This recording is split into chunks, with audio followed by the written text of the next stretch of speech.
As you near the arrival of your little one, you've probably tuned into every little sensation, wondering, is this labor? It's one of the biggest questions on every expecting woman's mind, and not knowing can be both exciting and a little nerve-wracking, especially if you're a type A. But don't worry. Today I'm going to share one thing that will tell you for sure whether labor has truly begun. Love and blessings, beautiful people. My name is Elizabeth Vandewalt. I am a holistic doula and a certified women's health coach. I currently reside in Saskatchewan, Canada. Everything said in my videos are for educational purposes. I'm not a doctor and I never claim to be. I'm not giving out medical advice. I'm just teaching, which is at the heart and core of what I love to do. Please, I always recommend that you do your own research. Study it yourself beyond this video even, and if you so choose, consult a healthcare professional that is currently working on your team. So let's take a deep dive today into that one tip I was talking about. So as your body preps for birth, you're going to notice some changes that could be the early signs of labor. I'm going to take a deep dive now. Let's talk about them. Number 1, losing your mucus plug. This usually is a thick, gooey, milky white, or possibly slightly pink tinged discharge that is your cervix way of keeping bacteria out during pregnancy. Losing it can be a sign that your body is gearing up for labor. But here's the kicker. It can also regenerate or be lost weeks before active labor. So, while it's an interesting change, it's not the definitive sign of labor. Number 2, cramping or nausea. Some mamas describe the early sensations of labor as a mild period-like cramp or a queasy stomach. This discomfort is often your body way of preparing for labor. But just like with the mucus plug, cramping alone doesn't mean that labor is starting right now.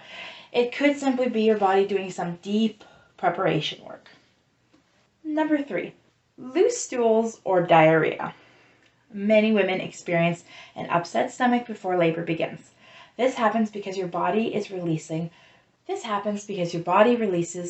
prostaglandins, which help soften the cervix and can get your digestive system moving.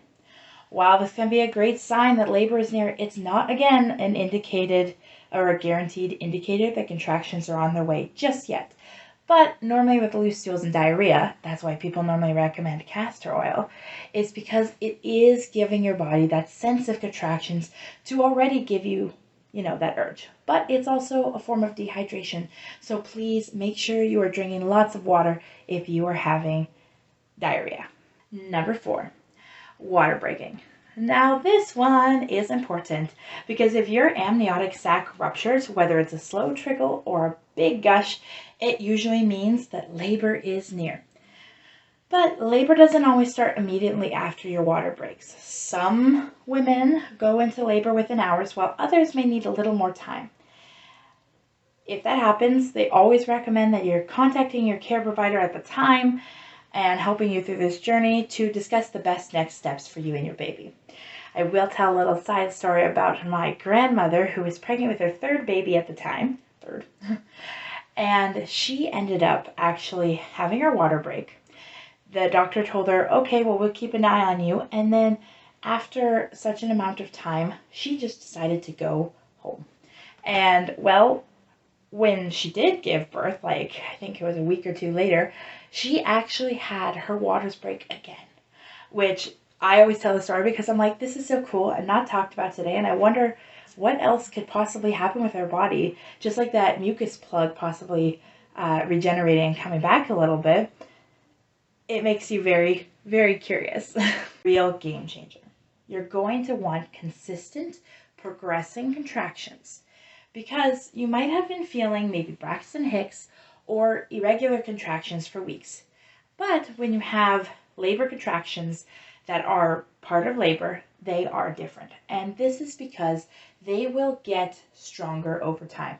You're not getting that period crampy feeling all the time. It's going to get worse. They're going to come closer together. So instead of maybe 45 minutes apart, they're going to become 15 and then 10 and then 5. they're also going to last longer and require more focus to manage. So if your contractions start mild and they're getting stronger, they're forming a steady pattern, you, my love, are already in labor. Another definitive sign is that focus we were talking about. You will find that before, when you could hold a conversation and you were talking like, oh yeah, sure, Bob, I was so excited that you came, blah, blah, blah. You'll be like, Bob, don't talk. I'm busy. And you will shut down to the whole entire world. And I have no idea why Bob is visiting you right now while you're in labor, but still, use it as a scenario. You're not going to want to be talking to them when you get to that point where you need more focus. So now some tips of advice, because if you're in the early stages of labor, you're going to want to distract yourself as much as possible. Take a nap, eat something nourishing, go for a walk, relax in a warm bath, watch a comfort TV show, do something busy that keeps your mind distracted, because the more you stay calm, a grounded state, the smoother your labor is going to be. But if you find your water breaks or your contractions are getting intense, longer, and closer together, then it's time to prepare for those next steps. So maybe that means heading up to your birthing place or getting your birth space sacred at home. Whatever it is, you just need to kind of get comfortable, because labor is a journey. And trusting your body is key, because if we don't trust it, then we're just adding extra fear to our entire labor, which we don't need. So I hope that this helped ease some of the guesswork, and that maybe it gave you the confidence in recognizing when it's truly go time. So if you have any questions, drop them in the comments below, or send me a message over on Instagram, because I love hearing from you and I love supporting you on your birth journey. Thank you so much for watching another video. Make sure to subscribe to find more tips like these. Peace.